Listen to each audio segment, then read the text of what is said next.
erreurs où tombent ceux qui jugent d'un poème sur une traduction et sur les remarques des critiques. Que penserions-nous d'un anglais supposé qu'il en fût un assez léger pour cela?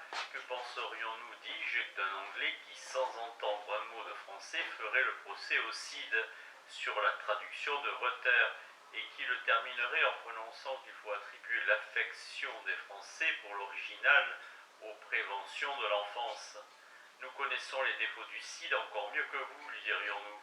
Mais vous ne pouvez pas sentir aussi bien que nous les beautés que nous le font aimer avec ses défauts.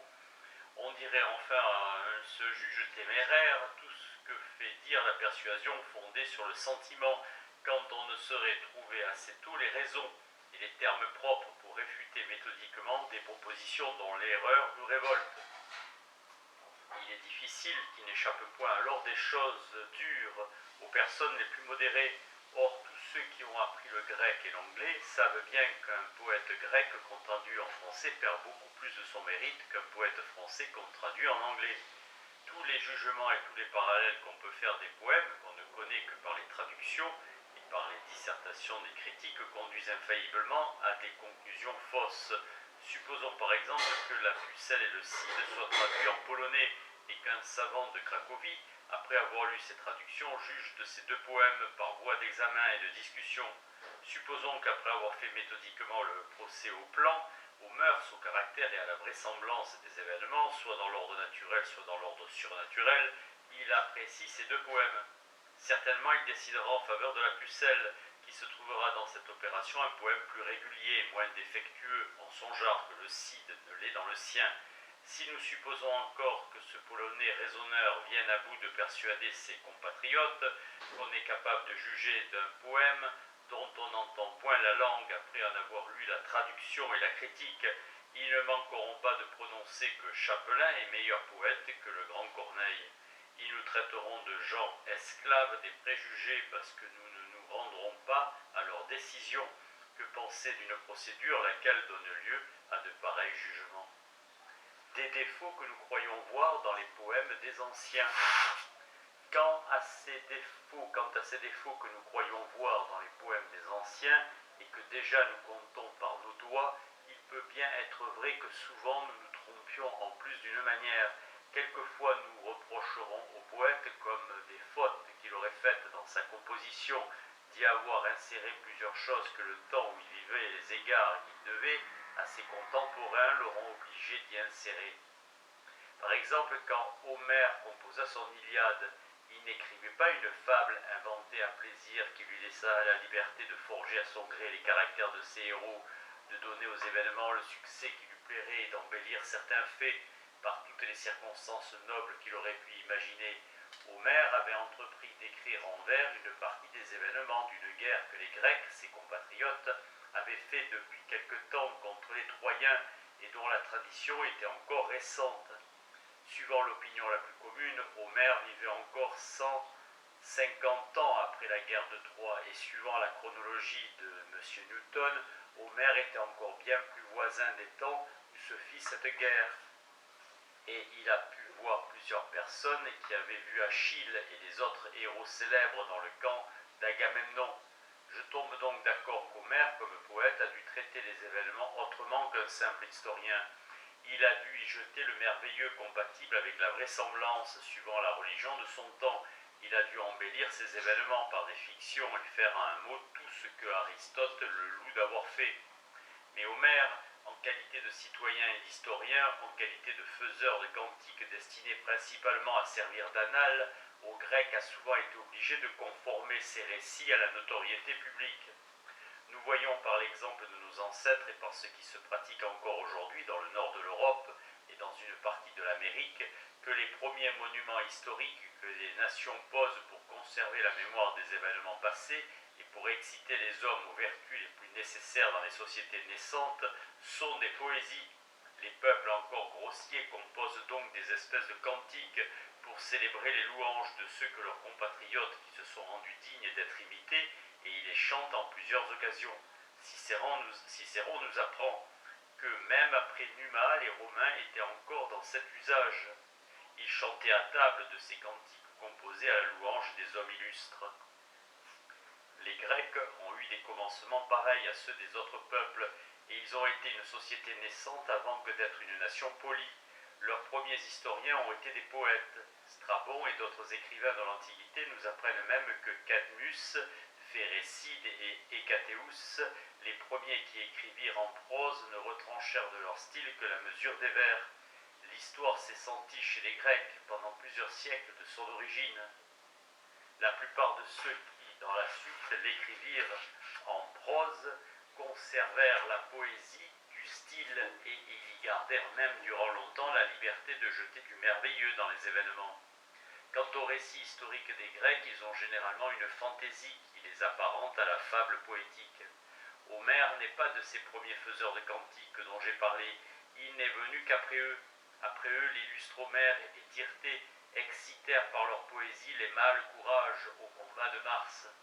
Mais on était encore en habitude de son temps de regarder les poésies comme des monuments historiques.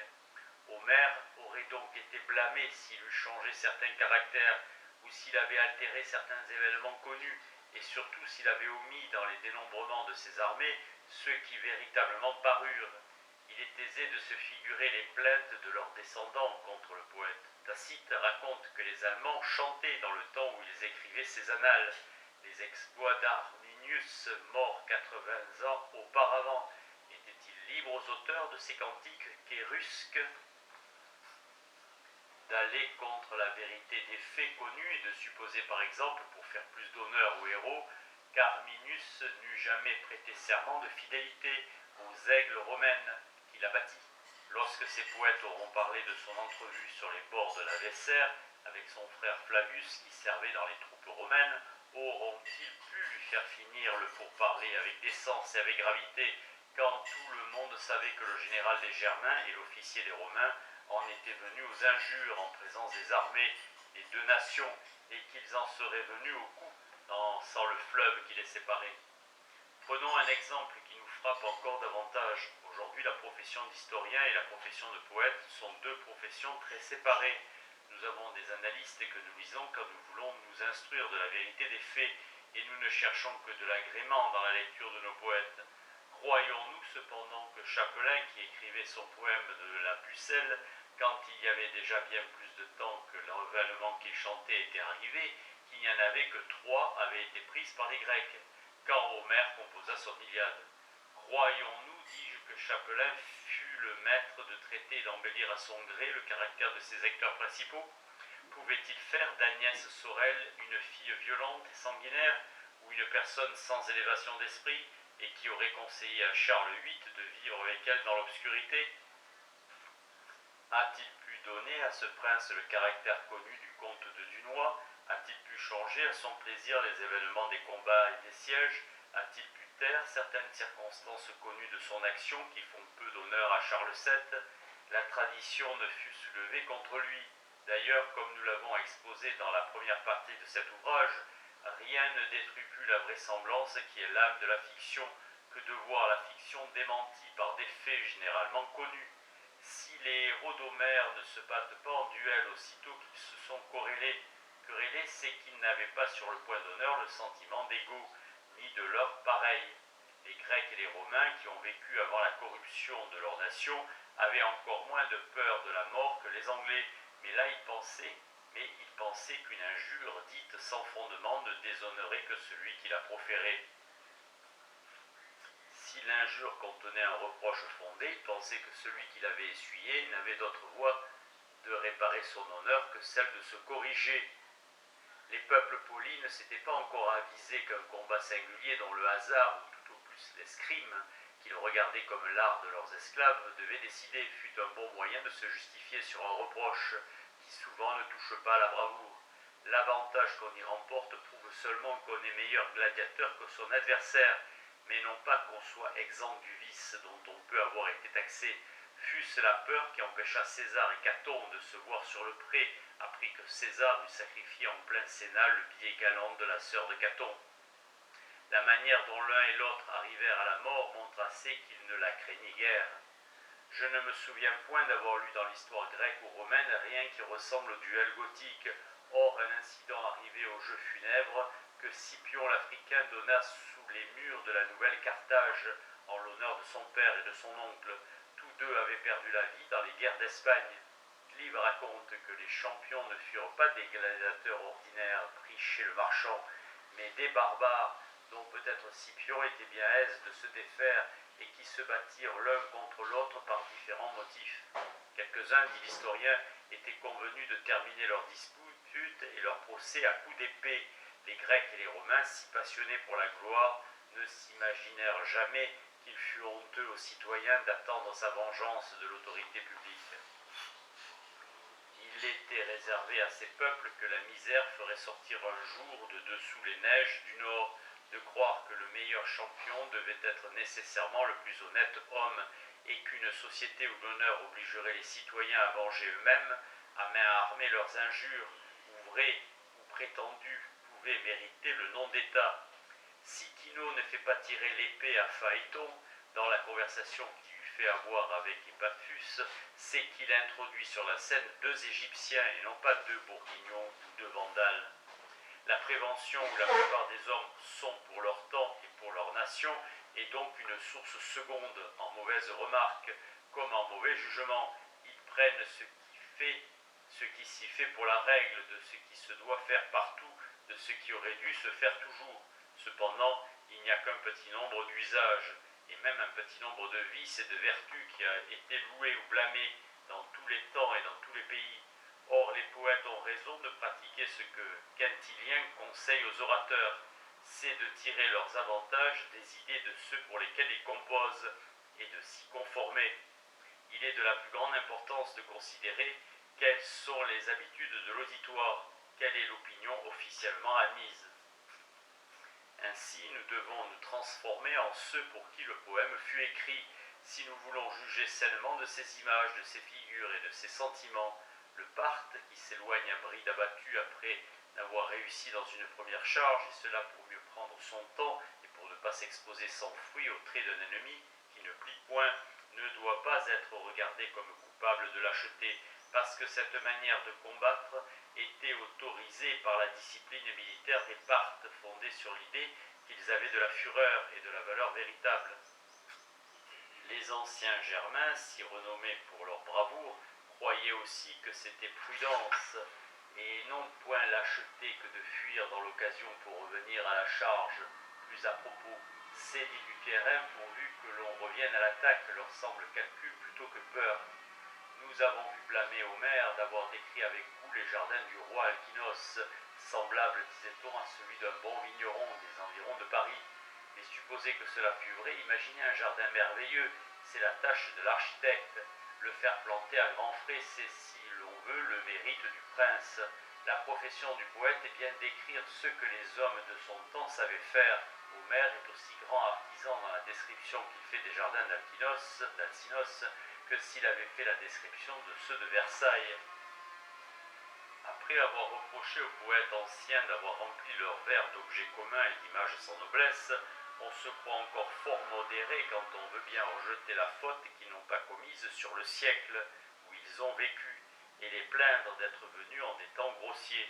La manière dont nous vivons avec nos chevaux, s'il est permis de parler ainsi, nous révolte contre les discours que les poètes leur font adresser par des hommes. Nous ne saurions souffrir que le maître leur parle à peu près comme un chasseur parle à son chien couchant, mais ces discours étaient convenables dans l'Iliade, écrite pour être lue par des peuples chez qui le cheval était en quelque façon un animal commensal de son maître. Ces discours devaient plaire à des gens qui supposaient dans les animaux un degré de connaissance que nous ne leur accordons pas, et qui plusieurs fois n'avaient tenu de pareil à leurs chevaux.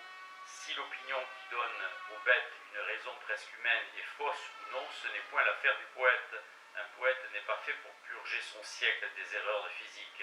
Sa tâche est de faire des peintures fidèles des mœurs et des usages de son pays pour rendre son imitation la plus approchante du vraisemblable qui lui est possible.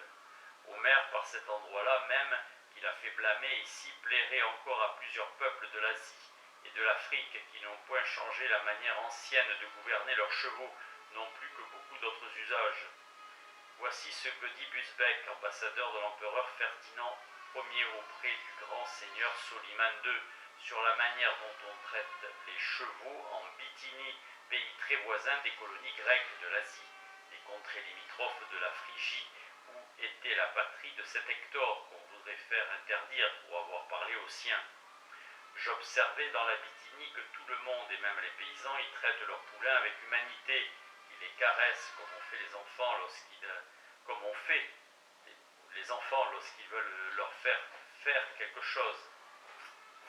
Comme on fait aux enfants lorsqu'ils veulent leur faire quelque chose et qu'ils leur laissent la liberté d'aller et de venir par toute la maison.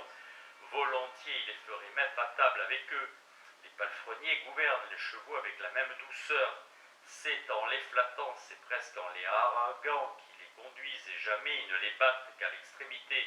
Aussi les chevaux se prennent d'amitié pour les hommes et il est très rare d'en trouver qui ruent ou qui soient vicieux, en aucune manière. En nos contrées, ils sont nourris bien différemment. Nos palefreniers n'entrent jamais dans l'écurie sans tempêter contre eux et ils ne croiraient point les avoir pensés s'ils ne leur avaient pas donné 100 coups à propos de rien, traitement qui leur fait craindre et haïr les hommes. Les Turcs font encore apprendre aux chevaux à se mettre à genoux afin qu'on puisse monter dessus plus aisément. Ils leur montrent à ramasser à terre avec les dents un bâton ou un sabre pour le présenter aux cavaliers, et ils mettent des anneaux d'argent au nez de ceux qui sont dressés à faire ce manège, comme une distinction qui sert de récompense à leur docilité. J'en ai vu d'instruits à demeurer dans la même place sans que personne les tînt, après que le cavalier eut mis pied à terre, et d'autres faire seuls le manège et obéir à tous les commandements que leur faisait un écuyer qui se tenait à une assez grande distance.